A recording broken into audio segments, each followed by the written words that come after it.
Gas, gas से द्रव अवस्था में, तो ये गैस से द्रव अवस्था में कौन हो जाता है? तो फोम। तो इसमें शेविंग क्रीम उदाहरण है। द्रव से द्रव, इमल्सन, द्रव से द्रव इमल्सन हो जाएगा।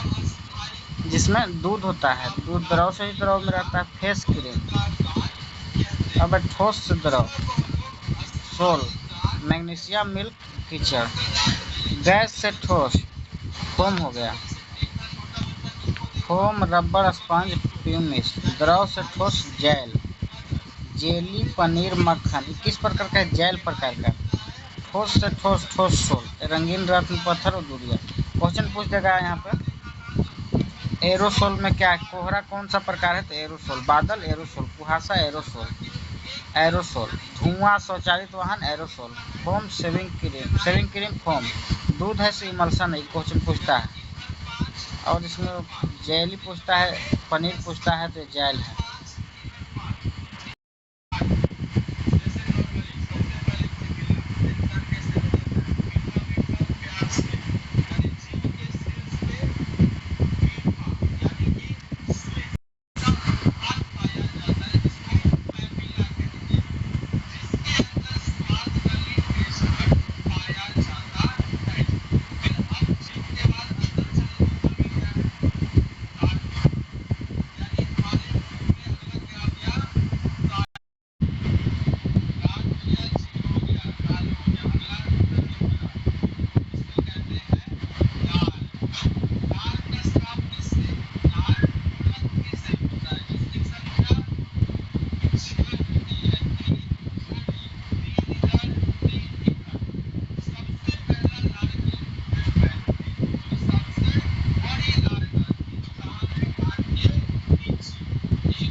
हम लोग देखें भौतिक एवं रासायनिक परिवर्तन। शुद्ध पदार्थ और मिश्रण में अंतर को समझने के लिए आइए सबसे पहले भौतिक एवं रासायनिक परिवर्तन के बीच अंतर को जानें।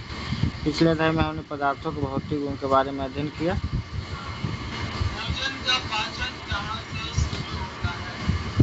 अवस्था का अंतर रूपांतरण एक भौतिक परिवर्तन है, क्योंकि यह परिवर्तन पदार्थ के संगठन में बिना परिवर्तन किए होता है।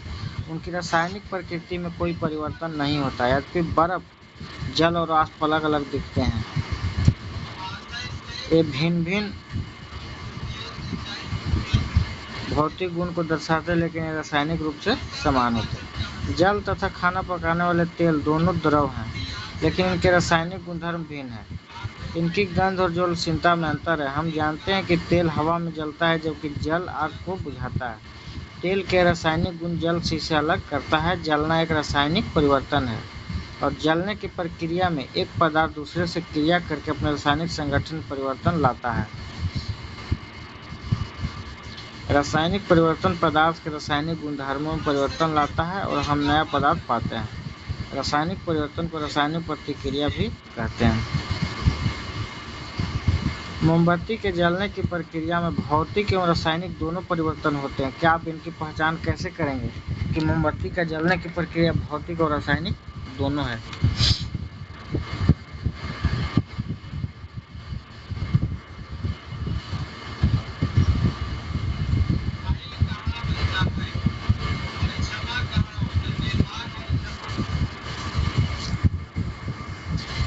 शुद्ध पदार्थों के प्रकार। पदार्थों को उनके रासायनिक संगठन के आधार पर तत्व एवं यौगिक में वर्गीकृत किया जा सकता है।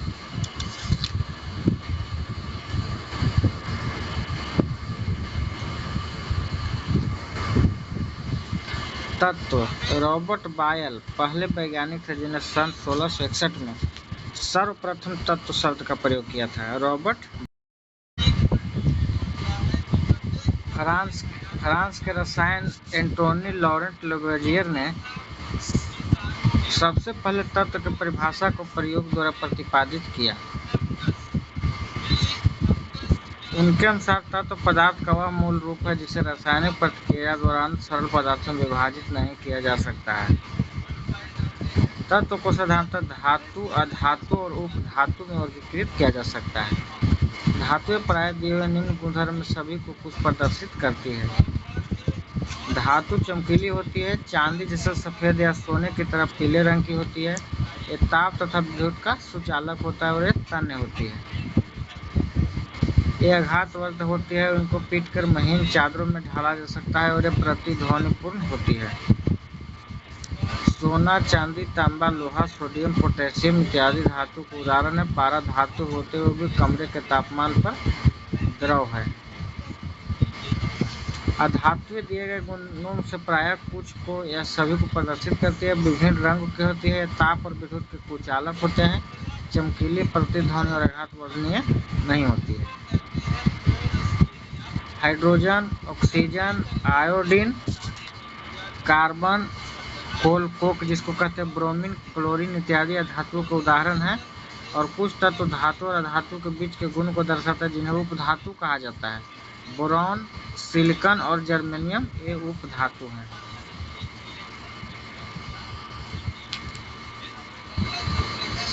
एनसीईआरटी के अनुसार अभी तक ज्ञात तत्व 100 से अधिक है और इनमें 92 तत्व प्राकृतिक है, शेष मानव निर्मित है। अधिकतर तत्व ठोस है। 11 तत्व कमरे के तापमान पर गैस हैं। 2 तत्व पारा और ब्रोमीन कमरे के तापमान पर द्रव हैं। गैलियम और सीजियम तत्व कमरे के तापमान के कुछ अधिक तापमान द्रव अवस्था ले लेते हैं। अब देखते हैं यौगिक। यौगिक वह पदार्थ जो 2 या 2 से अधिक तत्वों के नियत अनुपात में रासायनिक तौर पर संयोजन से बना है।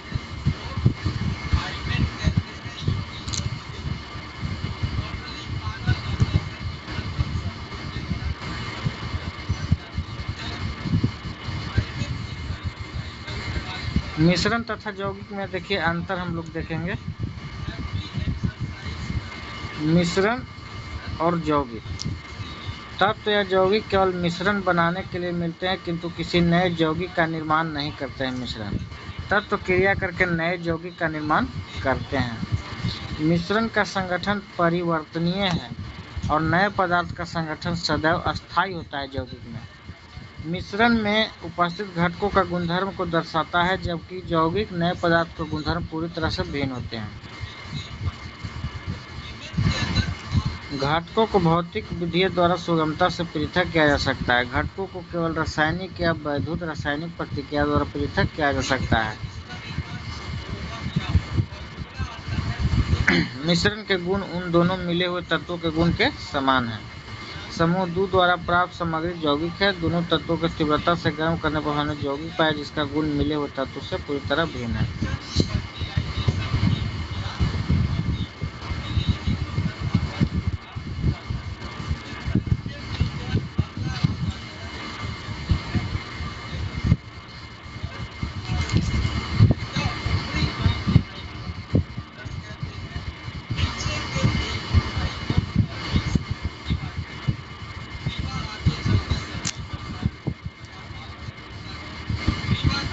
NCERT